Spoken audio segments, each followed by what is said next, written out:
इस कार्यक्रम के पुण्यार्चक हैं गुरु भक्त परिवार, मुंबई, महाराष्ट्र।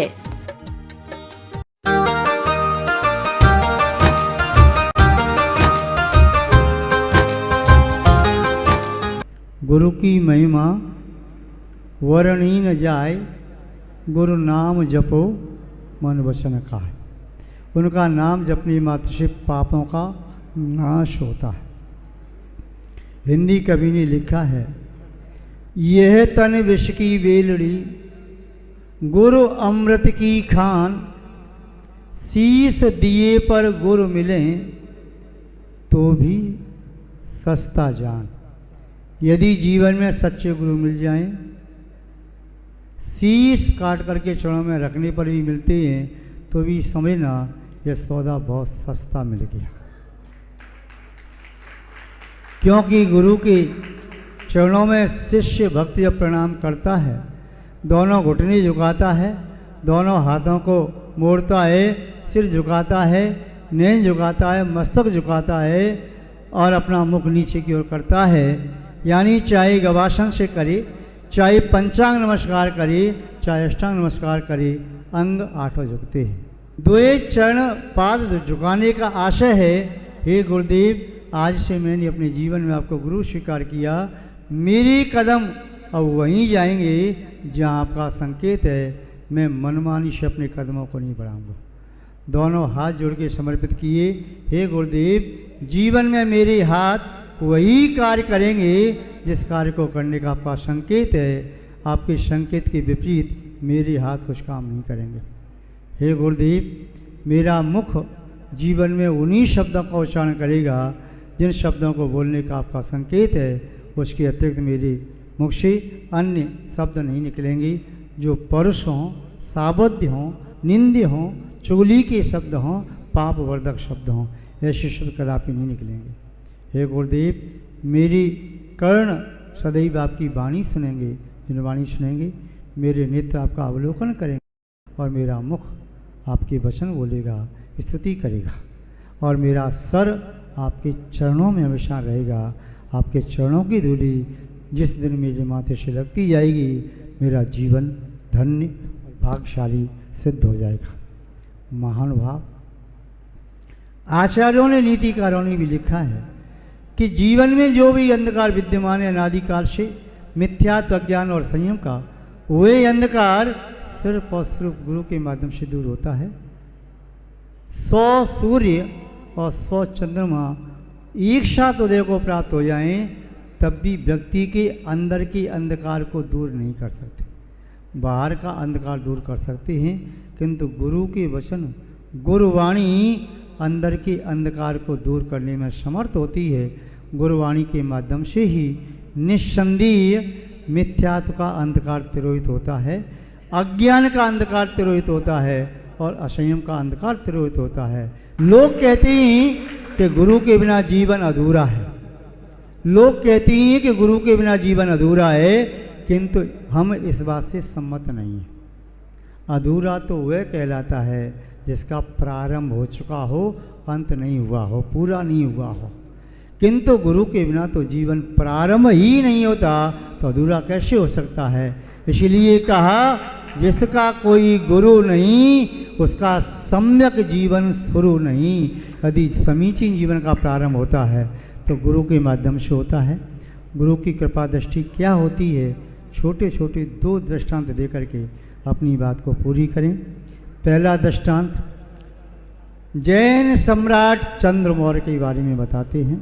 और चंद्र मौर्य के बारे में आपको मालूम है, वह अखंड भारत की स्थापना करने वाला एक ऐसा सम्राट हुआ जिसने पूरे भारतवर्ष के सभी राजाओं को अपने छत्र के नीचे किया और उन पर सम्यक आज्ञा देकर के पूरे भारतवर्ष में अपने राज्य का संचालन किया। उस समय भारत इतना नहीं था जितना बड़ा आज है। तो क्या उस समय भारत छोटा था? नहीं, बहुत बड़ा था। जो आप आज सुनते हैं, चाहे लंका हो, चाहे भूटान हो, चाहे नेपाल हो, चाहे बर्मा हो, चाहे पाकिस्तान हो और चाहे बांग्लादेश हो, चाहे अफगानिस्तान हो, इत्यादि ये सब देश पहले भारत देश में ही आते थे। भारत की सीमा पहले बहुत विशाल थी।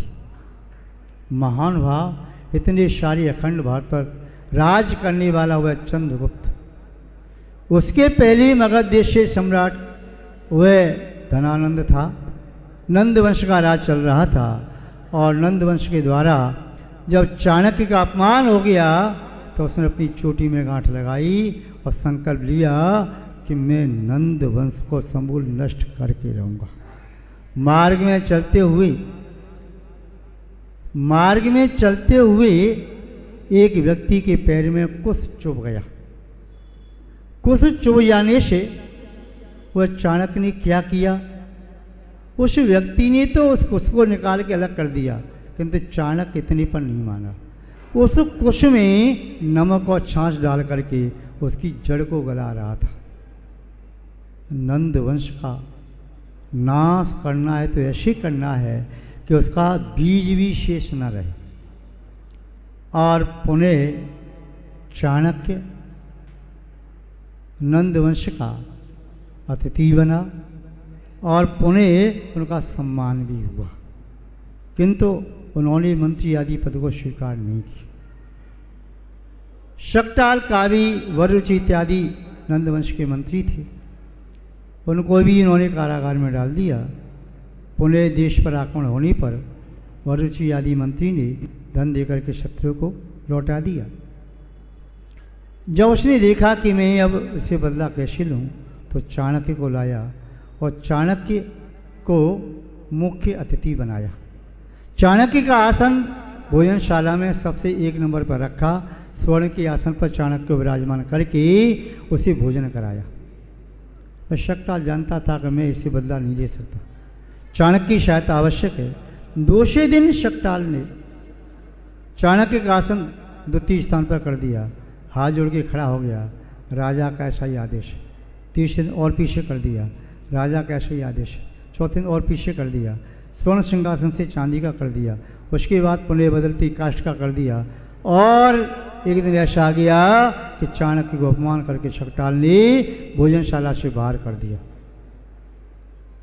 वह इसलिए किया जिससे नंद वंश का समूल नष्ट करने में यही व्यक्ति मेरी सहायता कर सकता है।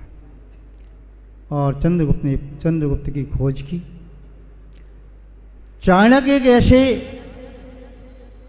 योग्य पुरोहित, विद्वान, पंडित या अध्यापक या शास्त्रीय विद्वान रहे जिनका शिष्यत्व न केवल चंद्रगुप्त ने, बिंदुसार और सम्राट अशोक ने भी प्राप्त किया। चाणक्य ने बाद में उन्हें दीक्षा लेकर उत्तम समाधि भी प्राप्त की। चंद्रगुप्त और चाणक्य ने मगध पर आक्रमण किया। जब असफलता प्राप्त हुई, विजय लक्ष्मी ने वर्ण नहीं किया, अपने प्राण बचा करके दोनों भागे और एक बुढ़िया माँ के यहाँ शरण ली। वेश बदल कर गई। बुढ़िया माँ समझ गई ये दोनों चाणक्य और चंद्रगुप्त हैं, इसलिए उन्हें पाठ पढ़ाने के लिए उस बुढ़िया ने अपने बेटे को कहा भोजन कर ले और खीर परोस दी। खीर बहुत गर्म थी। उस बालक ने गर्म खीर में बीच में हाथ डाला। बुढ़िया माँ बोली, रे मूर्ख, तू भी चंद्रगुप्त चाणक्य की तरह से मूर्ख है। खीर को किनारे से ठंडी करके तो खाता नहीं और बीच में हाथ डालता है। चंद्रगुप्त चाणक्य ने भी मगध पर आक्रमण किया। यदि वे आक्रमण छोटे छोटे गांवों को जीतते जाते, अपनी सेना बड़ी बनाते, तो मगध को जीत लेते। चाणक्य और चंद्रगुप्त ने सुना, बात तो ठीक कहती है, और दोनों वहाँ से बिना भोजन की लौट आए और अपनी छोटी सेना बना करके छोटे छोटे गांवों को, नगरों को, शहरों को जीता। जब युद्ध से एक बार भाग करके जा रहे थे, धनानंद की सेना उनका पीछा कर रही थी। बचने का कोई उपाय नहीं। दोनों ने अपने घोड़े छोड़ दिए, अस्त्र शस्त्र छोड़ दिए और वस्त्र उतार दिए। चाणक्य ने चंद्रगुप्त से कहा, चंद्रगुप्त ये तालाब है और तालाब में कमल के पीछे छुप जाओ। चंद्रगुप्त ने हाथ जोड़ के कहा, गुरुदेव मेरे देखते देखते आपके प्राण चले जाएं, ऐसा नहीं हो सकता। तालाब में आप छुप जाइए। एक चंद्रगुप्त चला गया, कोई फर्क नहीं पड़ता है, आप 1000 चंद्रगुप्त पैदा कर देंगे। किंतु चाणक्य चला गया तो हजार चंद्रगुप्त भी एक चाणक्य को बना नहीं सकते। चाणक्य ने कहा यह बहस करने का समय नहीं है, मुझे शिक्षा मत दे, गुरु की आज्ञा का पालन कर। और चंद्रगुप्त को धक्का दिया तालाब में, कहा जा छुप जा। चंद्रगुप्त कमल के वन में कमल पीछ के छुप गया। तब तक वह धनानंद की सेना के सैनिक उधर आए और चाणक्य अपनी पोशाक उधर फेंक दी और सामान्य वेश में तालाब के किनारे घूमने लगा। सैनिकों ने पूछा अभी 2 व्यक्ति यहाँ से निकल करके गए हैं, क्या आपने जाते हुए देखे?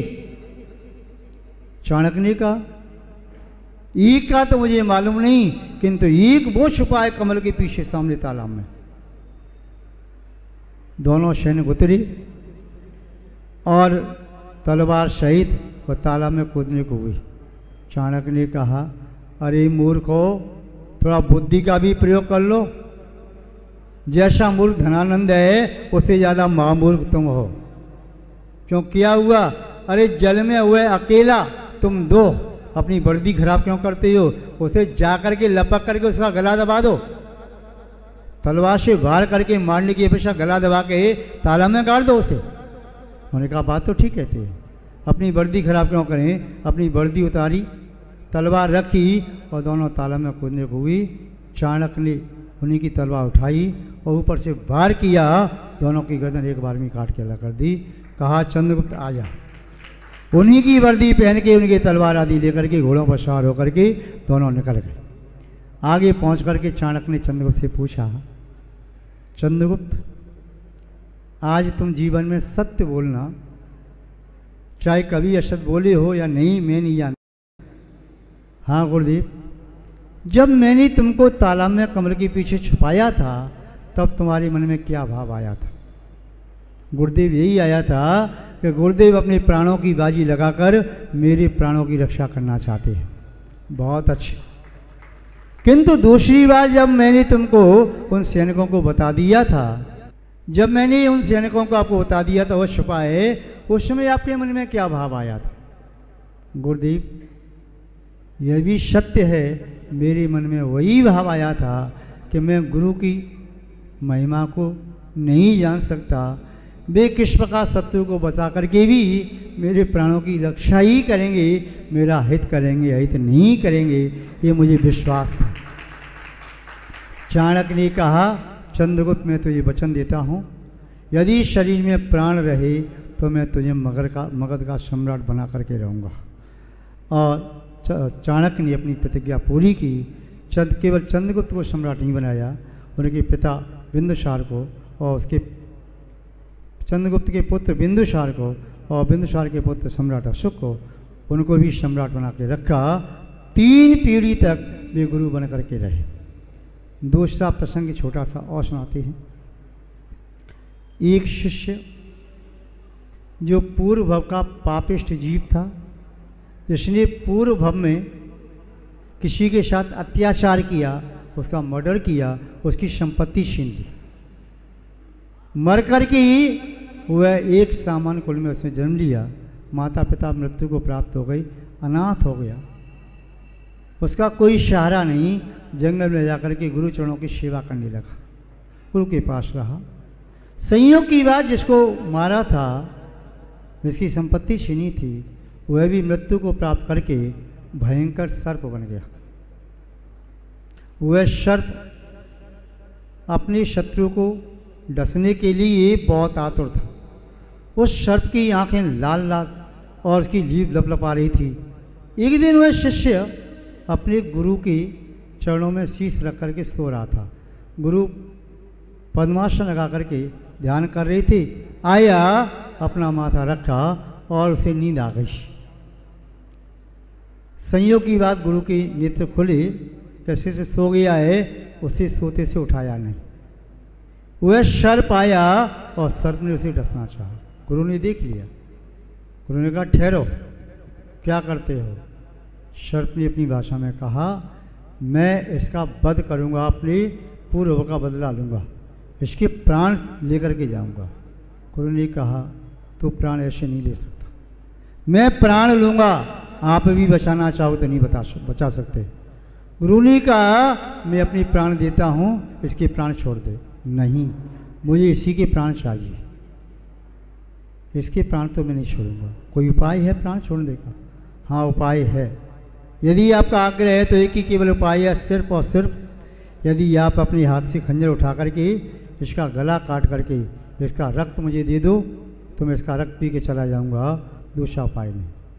गुरु ने कहा ठीक है। गुरु ने पास में पड़ा हुआ खंजर उठाया और शिष्य के गले पर रखने को हुए। संयोग की बात, तभी शिष्य की नींद खुली, आंखें खुली और उन्होंने देखा गुरु के हाथ में खंजर है और गले तक ले जा रही हैं और शिष्य ने उन्हें अपने नेत्र बंद कर लिए। गुरु ने खंजर गले पर लगाया, रक्त निकला, सबसे का रक्त पी ले और वह सब चला गया।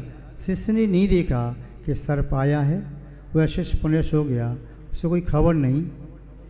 जब शिष्य द्वारा जगा, गुरु ने पूछा आज तो बहुत गहरी नींद सोई, क्या बात है? गुरुदेव आपके चरणों में जो शांति मिली तीनों लोकों में कहीं नहीं मिली, किंतु बीच में तुम्हारी नींद टूटी भी थी। हाँ गुरुदेव, नींद टूटी थी, उसे झूठ नहीं बोला। और आपने मेरे हाथ में खंजर देखा। हाँ गुरुदेव। और आपने ये भी देखा मैं खंजर आपके गले की ओर ले जा रहा हूँ। हाँ गुरुदेव। फिर आपने नींद ले ली, आंखें बंद कर ली। हाँ गुरुदेव। तो मेरे हाथ में खंजर देख करके तेरा गला काट रहा था मैं, तुझे डर नहीं लगा? डर किस बात का? तीनों लोकों में गुरु का सानिध्य तो अभय स्थान है और तीनों लोकों में कहाँ अभय मिल सकता है? कहीं प्राणों की रक्षा हो सकती है तो गुरु चरण में हो सकती है, शायद एक बार प्रभु के चरणों में भी न हो पाए। क्या भाव था तेरे मन में जब मैं तेरा गला काट रहा था? गुरुदेव यही भाव था, मैं गुरु की महिमा को नहीं जान सकता, ये मेरा गला काट करके भी मेरा भाव और भव सुधार देंगे, चाहे मेरे प्राण भी ले लेंगे तब भी मेरे प्राण सार्थक हो जाएंगे, मेरे भव में कोई और भाव नहीं आया। शिष्य ने कहा धन्य, गुरु ने कहा धन्य है शिष्य, वास्तव में शिष्य के गुण तेरे अंदर हैं। महानुभाव ऐसे एक नहीं, वर्तमान युग में 50 उदाहरण मिलते हैं।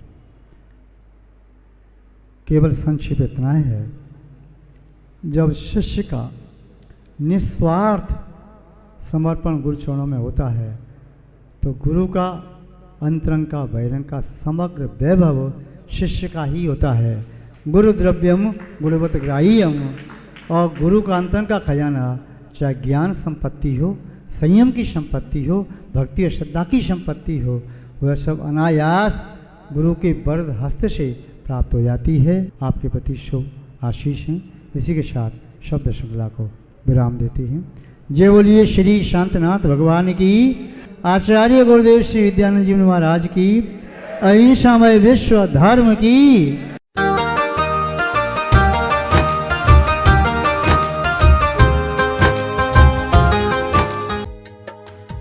इस कार्यक्रम के पुण्यार्जक थे गुरु भक्त परिवार, मुंबई, महाराष्ट्र।